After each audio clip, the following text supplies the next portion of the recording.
Assalamualaikum warahmatullahi wabarakatuh. Saya Safia Alisha binti Syafir Rizwan, nombor matriks 2314164 akan membentangkan rumusan jurnal yang sudah saya baca yang bertajuk Kesusasteraan Melayu Tradisional sebagai wadah komunikasi massa, suatu analisis. Hasil karya Muhammad Nurizam Jamian dan Syaiful Bahari Mat Razzi 2015. Kajian ini merangkumi dua objektif utama, iaitu yang pertama membincangkan kedudukan dan peranan kesusasteraan Melayu tradisional dalam konteks komunikasi massa, dan yang kedua melihat bagaimana karya kesusasteraan Melayu tradisional menjadi medium penyampaian ilmu, pengajaran dan hiburan yang efektif kepada halayaknya. Bagi kaedah kajian yang pengkaji guna dalam jurnal ini pula, pengkaji menggunakan pendekatan konseptual, iaitu dengan menganalisis bagaimana karya-karya kesusasteraan Melayu tradisional ini berperanan sebagai alat komunikasi yang berkesan, dan pengkaji juga menggunakan model Source Message Channel and Receiver SMCR oleh Wilbur Schramm 1982 sebagai sandaran dalam kajian ini. Elemen pertama dalam model SMCR ini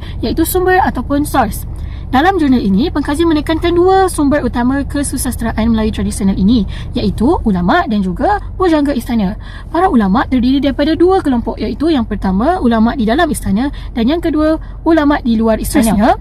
Sumber yang kedua ialah pujangga istana, iaitu sama ada orang di dalam istana ataupun orang yang berkait rapat dengan istana yang tahu selok-belok dan pantang larang dalam istana. Kita beralih pula kepada elemen kedua, iaitu message. Setiap karya semestinya mempunyai message yang cuba untuk disampaikan melalui pelbagai genre karya. Misalnya, hiburan, karya-karya ini dihasilkan oleh pengkarya untuk menghiburkan masyarakat tanpa ada satu mesej yang khusus untuk disampaikan. Seterusnya, ilmu pengetahuan. Karya-karya yang dihasilkan perlu dicerap dan dicerna untuk difahami intipati ilmu yang cuba pengkarya sampaikan. Dan seterusnya yang ketiga iaitu pengajaran. Pengkarya-pengkarya menghasilkan kisah ataupun hikayat dan tauladannya disampaikan melalui cerita tersebut. Elemen ketiga pula menekankan berkenaan saluran penyampaian mesej tersebut. Dalam jurnal ini, pengkaji menekankan dua saluran utama penyampaian hasil karya kesusasteraan Melayu tradisional.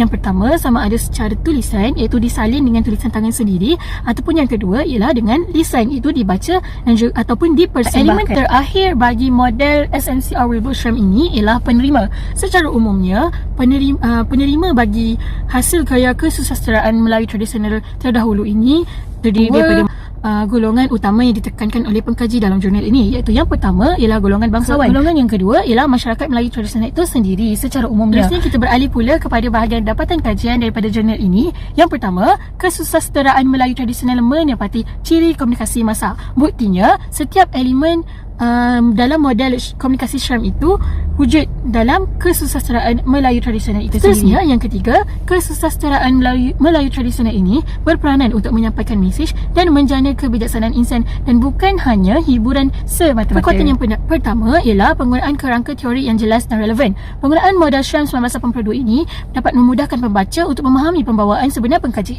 Yang kedua, menghubungkan bidang kesusasteraan Melayu tradisional dan komunikasi massa. Dan yang ketiga, pengkaji dapat memberikan bukti karya yang konkret seperti misal Melayu, hikayat Meru Mahawangsa dan sebagainya. Kelemahan dalam jurnal ini yang dapat saya kesan pula ialah penggunaan kaedah konseptual sepenuhnya tanpa mengambil kira data empirikal, dan penggunaan model SMCR ini tidak mengambil kira elemen maklum balas daripada halayak. Dalam pada itu, kajian ini telah membuktikan bahawa sastra bukan hanya untuk hiburan semata-mata, malah membawa peranan yang lebih besar. Seterusnya, kajian ini juga telah berjaya mengangkat kesusasteraan Melayu tradisional sebagai wadah komunikasi massa sebelum wujudnya komunikasi teknologi moden pada masa kini. Secara rangkumannya, dapat kita lihat sebenarnya komunikasi massa ini tidaklah bergantung sepenuhnya kepada teknologi moden seperti pada masa kini.